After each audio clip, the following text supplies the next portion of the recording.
चलो अब बात करते हैं पाई चार्ट के बारे में, है ना। किसके बारे में? पाई चार्ट के बारे में। पाई चार्ट एक ऐसा चार्ट होता है ना जिसमें पाई का हिसाब होता है ना। पाई का हिसाब होता है। पाई का हिसाब है ना। देखो सपोज करो कि यहाँ पे 10,800 तुम्हारी सैलरी है। अब जिस हिसाब से तुम लोग की पढ़ाई है ये भी बहुत ज़्यादा है ना। 10,800 रुपीज़ की तुम्हारी सैलरी है। तुम्हारी शादी वगैरह हो चुकी है ना। अब तुम अपनी सैलरी का 144 डिग्री। अच्छा एक चीज़ यहाँ और ध्यान दो, ये जो पाई चार्ट है ना इसको पहले केयरफुली पढ़ो। आप देखो कि जितने भी डेटा हैं वो एंगल्स में दिए हैं, है ना। जितना भी आपका डेटा वो किस में दिया हुआ है? अच्छा मुझे एक बात बताओ कि ये क्या है पाई चार्ट आपका? सर्किल शेप का है ना। सर्किल शेप का है तो सर्किल का टोटल कंप्लीट एंगल कितना होता है? 360 डिग्री। कितना होता है? 360 डिग्री। यानी कि इस पूरे सर्किल का कंप्लीट एंगल कितना होगा? 360 डिग्री। इसका मतलब देखो क्यों 360 डिग्री मैं बोल रहा हूँ। आप देखो कि ये पाई चार्ट के जो डिटेल्स हैं वो एंगल्स में दिए हुए हैं। किस में दिए हुए हैं? एंगल्स में दिए हुए हैं। अच्छा ये देखो ये टोटल एक्सपेंडिचर आपका 10,800 है। मतलब ये जो पाई चार्ट है ना आपका, ये पूरा का पूरा कंप्लीट पाई चार्ट 10,800 के एक्सपेंसेस पर ही बनाया गया है। विच मीन्स कि 10,800 जो है ना इसे हम 360 डिग्री मान लेते हैं। क्या मान लेते हैं? 360। क्योंकि ये जितना भी एक्सपेंसेस अगर इन सबको ऐड किया जाए तो 360 होगा। 144 है, 36 है, ये ऐड करोगे तो कितना होगा? 360 ही होगा, ठीक है। और 360 डिग्री है और ये जो एक्सपेंसेस है ये सब अगर हम सारे एक्सपेंसेस को ऐड कर दे तो वही तुम्हारी मंथली इनकम है। क्या है? मंथली इनकम है, ठीक है।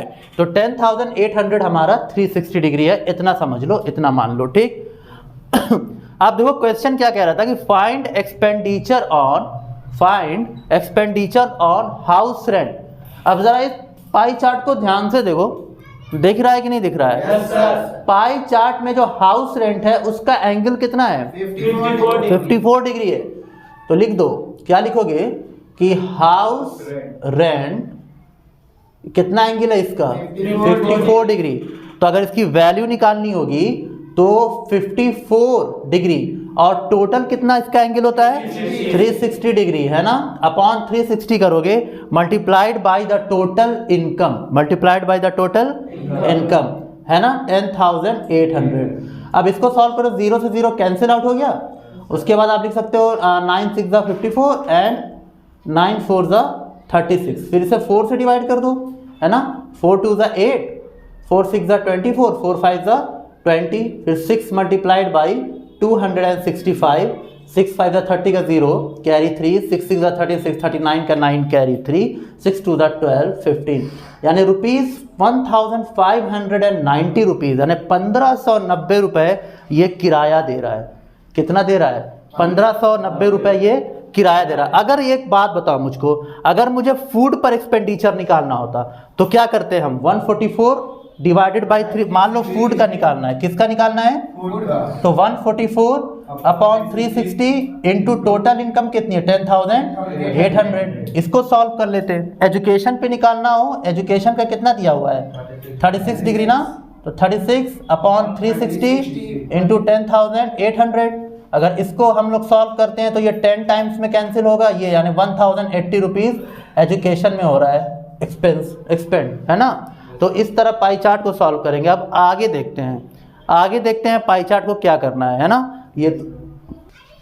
अब ये था कि इससे पहले वाले में इस पाई चार्ट में हमने देखा था कि हमें पाई चार्ट दिया हुआ था और हमने क्या किया था? सिर्फ उसकी वैल्यूज निकाली थी। क्या निकाली थी? वैल्यूज निकाली थी। अभी क्या है ना, इस वाले क्वेश्चन में ज़रा देखो, वैल्यूज सारी दे रखी हैं। अभी इसमें क्या करना है ना, पाई चार्ट को डायग्राम बनाना, कॉन्स्ट्रक्ट करना है। पाई चार्ट को क्या करना है? कॉन्स्ट्रक्ट करना है। अच्छा एक बार आइए क्वेश्चन पढ़ लेते हैं। On a particular day the sales in rupees, sales rupees में दिया हुआ है ना, in rupees of different item of baker's shop are given. एक बेकरी की दुकान है, बेकर्स की शॉप है। हाँ अच्छा बिजनेस होता है बेकर्स के शॉप का भी, खोल लेना दुकान उन सबकी भी, ठीक है। तो बेकर्स की एक शॉप है ना। उस पर देखो सारे आइटम्स दिए हुए हैं। उस दिन पे कौन से आइटम्स कितने सेल हुए थे? ऑर्डिनरी ब्रेड साधारण वाला, मिडिल क्लास वाला, है ना। हाँ 10-15 रुपये वाला मिडिल क्लास वाला। ऑर्डिनरी ब्रेड 320 रुपये के, 320 रुपीज़ के सेल हुए हैं। फ्रूट ब्रेड थोड़े अपर क्लास वाले, थोड़े साउथ दिल्ली वाले।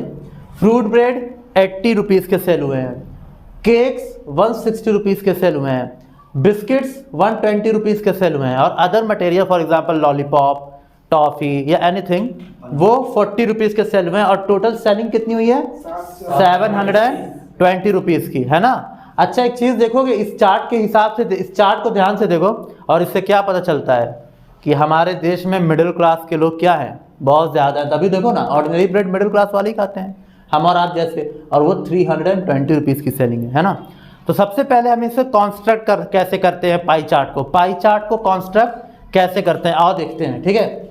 अभी देखो सबसे पहले डेटा लिखो, ऑर्डिनरी ब्रेड कितना है 320 है ना, तो यहाँ पे लिखोगे आप सेल्स में 320, क्या लिख दो 320। फ्रूट ब्रेड्स कितने हैं 80। केक्स कितने हैं 160 हैं, बिस्किट्स कितने हैं 120, और अदर मटेरियल कितने का बिक रहा है 40। इसके बाद हम फ्रैक्शन बना लेते हैं, क्या बना लेते हैं अच्छा फ्रैक्शन बनाने के लिए जो गिवन वैल्यू है अपॉन टोटल वैल्यू, इसी को फ्रैक्शन कहते हैं। Given value upon total value को ही फ्रैक्शन कहते हैं। पहले वाले का फ्रैक्शन क्या होगा 320 अपॉन टोटल वैल्यू कितनी थी 720 अपॉन 720, ओके।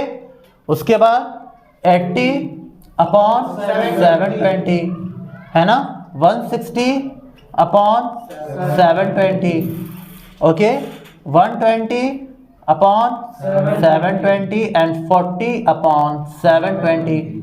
ज़रा इसके फ्रैक्शंस को सॉल्व करो, देखो क्या आ रहा है, 1 0 से 1 0 कैंसिल है ना, 4 8 32, 4 1 4 एंड 4 8 32 है ना, 4 1 4 3, हाँ 4 8 32, यानी 8/18 आ रहा है इसका फ्रैक्शन। कितना फ्रैक्शन आ रहा है 8/18। इसका फ्रैक्शन आएगा 1/9, कितना आएगा 8 1, हाँ इसका फ्रैक्शन आएगा आपका 1/4, कितना आएगा 32, नॉट 1/4 बेटा सॉरी, 16, आप इसको करिए 4 4 16, और ये 32 आ रहा था ना, 1/8 आएगा, कितना आएगा 1/8 भी नहीं आएगा। इसको कैलकुलेट करो, देखो कितना आ रहा है, कैलकुलेट करो इसको, लगता है रॉन्ग तो नहीं लिख दिया ना।